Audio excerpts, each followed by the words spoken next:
Coucou tout le monde et bienvenue à ce nouvel épisode. Je vais, encore cette fois-ci, vous raconter une histoire d'horreur, une autre histoire de féminicide.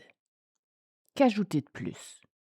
C'est malheureux à dire, mais vous connaissez déjà la chanson. Mon nom est Nini la Terreur et je suis impatiente de vous raconter cette nouvelle histoire. Vous êtes prêts? C'est parti! Il était une fois l'histoire de Robin Christel O'Reilly. Le 19 août 2023, une femme est retrouvée sans vie dans un petit village situé à une quinzaine de kilomètres de Drummondville, dans le centre du Québec. Plusieurs de ses proches, qui s'inquiétaient de son silence et de celui de son conjoint, avaient sonné l'alarme auprès des agents du SPVM, qui ont ensuite fait des démarches pour localiser les deux personnes impliquées. Une fois le couple enfin localisé, des policiers sont appelés, aux alentours de midi, à se rendre immédiatement en bordure de la route 7 à Wickham, soit à plus de 130 km du domicile du couple en question. C'est alors arrivé qu'ils découvrent le corps inanimé de Robin Christel O'Reilly, 34 ans. Elle est dans le coffre d'une voiture, le corps complètement lacéré par ce qui semble être des coups de hache. Elle a la bouche recouverte de rubans adhésifs et les mains attachées. Il s'agit évidemment pour eux d'une mort suspecte.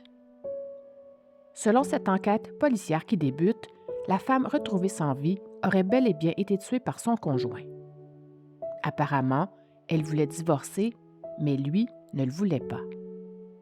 Enfin, c'est ce que nous apprendrons plus tard dans l'histoire. Ce couple dont il sera question aujourd'hui habite à Pierrefonds-Roxborough, à Montréal, et a une vie en apparence paisible avec leurs deux enfants de 4 et 6 ans. Ils avaient emménagé dans cette maison 2 ans plus tôt. Robin Christel O'Reilly est originaire du West Island à Montréal. Elle a terminé ses études à Saint-Thomas High School à Pointe-Claire et était appréciée pour son sourire, son sens de l'humour et sa générosité. Sa famille la décrit comme une personne aimante, chaleureuse et dévouée à ses enfants, en plus d'être très impliquée dans sa famille et sa communauté. Kevin Romagosa, son conjoint, est un homme travaillant au sourire facile. Un gars de famille. Sympathique, très compétitif, mais jamais violent. Kevin pratiquait aussi plusieurs sports, dont le deck hockey, et était très apprécié de ses collègues et amis. Il n'avait non plus aucun antécédent judiciaire.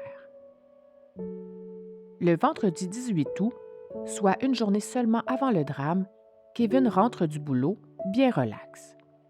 Il bosse comme directeur des ventes pour la compagnie Stanpro, une entreprise d'éclairage. Il se change ensuite de vêtements et part tranquillement tondre sa pelouse.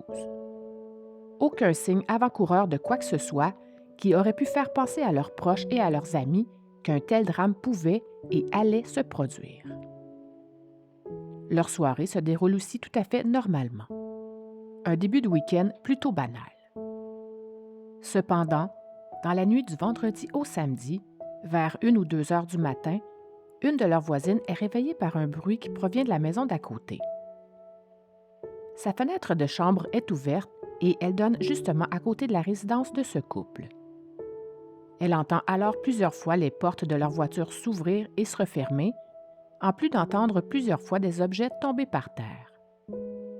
Toutefois, elle n'en fait pas un cas et se rendort. Dommage. Cette affaire débute donc réellement le samedi 19 août au matin, lorsque Kevin Romagosa appelle ses beaux-parents pour leur demander de se rendre rapidement chez lui à sa résidence de Pierrefonds. Les 2 enfants du couple auraient été laissés seuls à la maison. What the fuck? Kevin aurait terminé cette conversation en leur disant, et je cite, « Je suis un échec ». De plus en plus bizarre. Tara O'Reilly, la maman de Robin, Tara O'Reilly, la maman de Robin, dira d'ailleurs plus tard que cet appel qui les avait réveillés lui avait fait très peur. Elle dira qu'à ce moment-là, elle savait que sa fille venait de trépasser. l'instinct maternel sans doute. Bien évidemment, à la suite de cet appel, ils se rendent immédiatement sur place voir les enfants qui ont été laissés seuls et contactent ensuite les autorités pour qu'ils tentent de retrouver leur fille unique dont ils n'ont plus aucune nouvelle. Ils étaient très inquiets que les enfants aient été laissés ainsi seuls au domicile familial. Ce n'était pas du tout dans les habitudes des parents d'agir ainsi. Comme on l'a vu, c'est à ce moment-là que le service de police de la Ville de Montréal reçoit un appel de leur part et qu'il transmet l'information à la SQ, qui réussissent rapidement à localiser le couple à l'entrée d'une sablière du 7e rang de la municipalité de Wickham. Comme vous le savez aussi déjà, c'est là qu'ils découvrent la dépouille de Robin Christelle O'Reilly dans le coffre d'une voiture. Mais ce que je ne vous avais pas encore dit, c'est que Kevin, leur principal suspect, était également dans cette voiture. En fait, les policiers l'ont trouvé sans connaissance et complètement imbibé d'essence. Tout semblait avoir été mis en place pour un meurtre suivi d'un suicide. Je vous en reparle d'ailleurs plus en détail plus loin dans l'histoire. Leur suspect, Kevin Romagosa, 39 ans, est rapidement arrêté sur les lieux du drame et transporté au centre hospitalier afin d'évaluer son état de santé. Les policiers le trouvent alors dans un état de détresse extrême et d'intoxication. L'enquête qui va suivre va évidemment confirmer qu'il s'agit bel et bien ici d'un féminicide. Et oui, encore un. Mais poursuivons. La comparution. Kevin Romagosa, l'homme fautif, comparaît quelques heures plus tard par visioconférence au palais de justice de Drummondville. C'est de son lit d'hôpital que les accusations les plus graves du Code criminel sont formellement déposées contre lui, soit celles de meurtre au premier degré et d'outrage à un cadavre, après avoir été épinglé en présence du corps mutilé de sa femme, alors qu'il tentait de s'enlever la vie aux abords d'un chemin de campagne. À la demande de son avocate, le suspect devra éventuellement subir une évaluation psychiatrique. Il est donc transféré à l'Institut Philippe Pinel pour y subir cette évaluation. À la suite du rapport qui est sorti, il est finalement déclaré apte à subir son procès, mais devra tout de même être sous supervision médicale psychiatrique pour la suite des procédures. Bonne idée. En attente de son procès, il est ensuite détenu à la prison de Sorel-Tracy. Vêtu d'un chandail gris, cet accusé est demeuré silencieux tout au long de sa brève apparition par visioconférence. Compte tenu de sa fragilité, une juge a tout de même pris soin de rappeler, dans ses conditions de détention, la nécessité que cet accusé reste sous supervision médicale psychiatrique et même qu'il soit surveillé de manière constante. Ils avaient sans doute peur à une autre tentative de suicide de sa part. Après avoir inspecté la résidence du couple en quête d'indices, les enquêteurs croient maintenant que Romagosa aurait pu boire une substance toxique après s'être imbibé d'essence et qu'il aurait perdu connaissance justement à cause des vapeurs qui en émanaient. Il aurait même été vu en train de s'asperger d'essence, sans doute par un automobiliste qui passait dans le coin. Toujours selon eux, et à cette étape de leur enquête, ils croient que cet homme aurait commis ce geste malheureux dans ce même secteur où ils l'ont trouvé. Je vous en reparle plus loin. Une autopsie sera bien sûr effectuée sur le corps de sa femme afin de déterminer et de corroborer la cause réelle de son décès. Il ne s'agissait évidemment pas d'une enquête classique avec des indices compliqués ou ayant besoin d'une longue recherche dans les bois.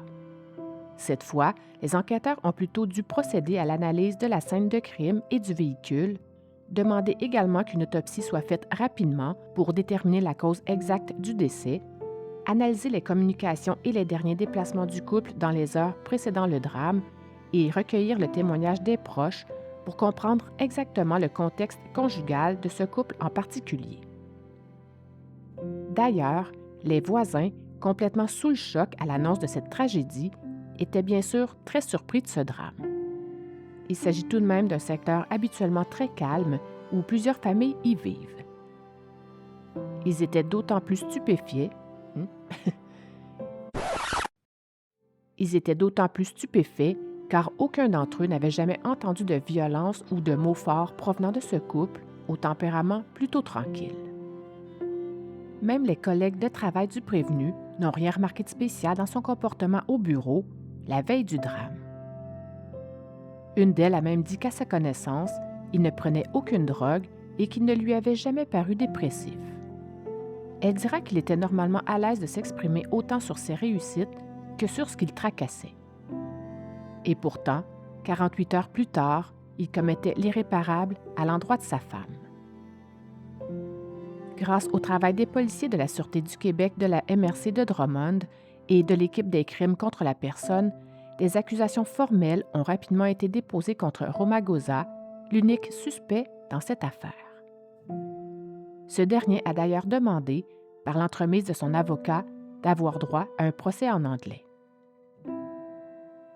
Un peu avant que ne débute ce procès, Kevin Romagosa a décidé de plaider coupable à des chefs d'accusation de meurtre au 2e degré et d'outrage au cadavre de sa conjointe.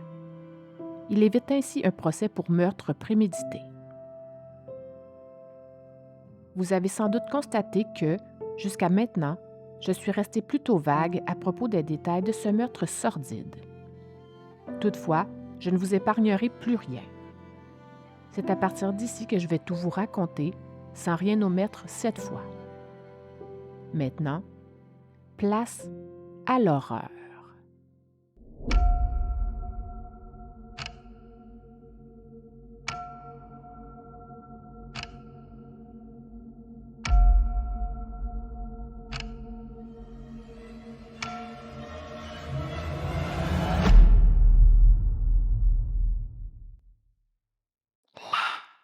Vérité. Selon le résumé des faits, tout a effectivement commencé dans la nuit du samedi 19 août 2023 dans la résidence familiale de Pierrefonds, juste après avoir couché les enfants. Depuis quelque temps déjà, le couple de Robin Christel et de Kevin battait de l'aile. Ils s'étaient éloignés l'un de l'autre et rien ne semblait plus les rapprocher. Ils étaient mariés depuis 2016, soit depuis 7 ans environ. La décision d'avoir une vraie discussion à ce sujet vient principalement de Robin, qui demande alors à Kevin de venir la rejoindre au sous-sol pour en discuter sérieusement. Toutefois, ce dialogue sera très bref.